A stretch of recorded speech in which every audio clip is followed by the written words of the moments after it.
Assalamualaikum warahmatullahi wabarakatuh. Halo semuanya, nama saya Nadia Aziza Mayawa Ananda dengan NIM B1A201238 dari kelas Hukum Acara Pidana B2. Di kesempatan kali ini, saya akan mempresentasikan bagaimana proses peradilan pidana, mulai dari laporan ke polisi hingga penyidikan polisi. Nah, sebagai pengingat buat teman-teman, saya akan menjelaskan terlebih dahulu apa sih hukum acara pidana.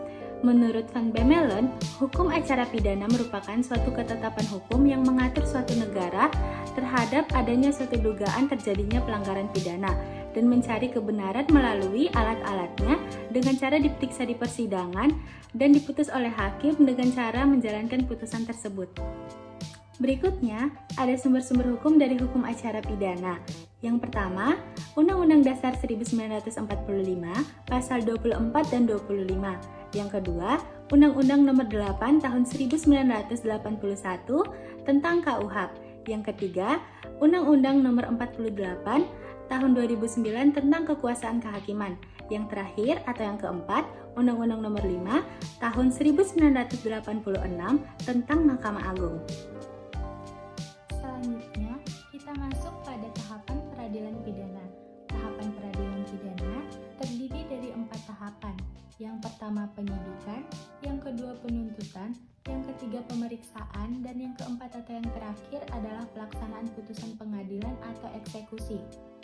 Baik, di sini saya akan menjelaskan terlebih dahulu satu persatu dari tahapan ini. Yang pertama penyidikan. Penyidikan merupakan serangkaian tindakan penyidik untuk mencari serta mengumpulkan bukti yang dengan bukti itu membuat terang tentang tindak pidana yang terjadi. Yang kedua, penuntutan.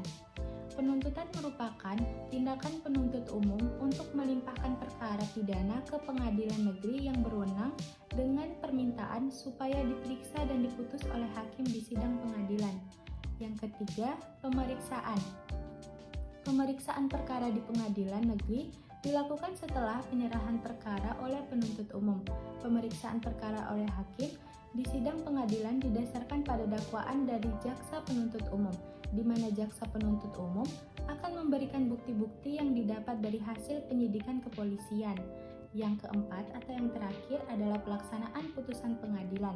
Tahapan eksekusi atau pelaksanaan putusan pengadilan yang telah memperoleh kekuatan hukum tetap merupakan terakhir dari proses peradilan pidana.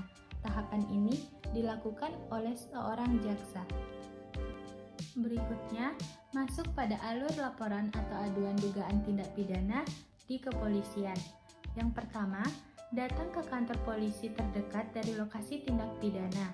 Yang kedua, berikan keterangan atau dugaan tindak pidana dan serahkan bukti-bukti yang ada. Yang ketiga, laporan diberikan penomoran sebagai registrasi administrasi penyidikan. Yang keempat, setelah SPP diterbitkan, dibuat SPDP dan SP2HP. Yang kelima, penyidik melakukan serangkaian proses penyelidikan dan melakukan gelar perkara. Waktu yang dibutuhkan untuk penyelidikan, kasus muda 14 hari, kasus sedang 14 hari, kasus sulit 30 hari, dan kasus sangat sulit 30 hari. Alur selanjutnya, perkara masuk ke penyidikan, maka dilanjutkan dengan penyelesaian dan penyerahan berkas perkara. Selanjutnya, pelapor atau korban akan menerima SP2HP atas hasil serangkaian penyelidikan. Waktu dalam penyidikan, kasus mudah 30 hari, kasus sedang 60 hari, kasus sulit 90 hari, dan kasus sangat sulit 120 hari. Baik, sekian presentasi tugas dari saya tentang proses peradilan pidana, mulai dari laporan polisi hingga proses penyidikan kepolisian. Jika terdapat kesalahan mohon maaf, lebih dan kurangnya mohon maaf. Wabillahi taufiq wal hidayah. Wassalamualaikum warahmatullahi wabarakatuh.